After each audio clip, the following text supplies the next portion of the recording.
പല വീടുകളിലും ഇന്റീരിയർ ഒരു വലിയ പ്രശ്നമായിട്ട് മാറുന്നത് ഏറ്റവും അവസാന ഘട്ടത്തിലായിരിക്കും.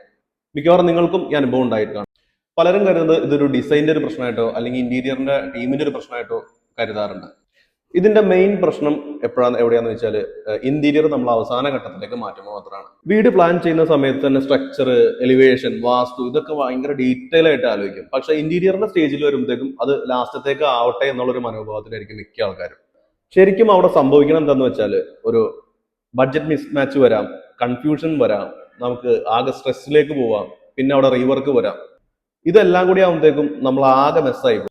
നല്ലൊരു ഇന്റീരിയറിന്റെ ഔട്ട്പുട്ട് കിട്ടണമെങ്കിൽ അത് ലാസ്റ്റ് സ്റ്റേജിൽ എടുക്കുന്ന ഒരു തീരുമാനത്തിൽ കൂടെയല്ല, അത് ആദ്യ ഘട്ടത്തിലെ നല്ലൊരു ക്ലാരിറ്റി കൂടെയാണ്.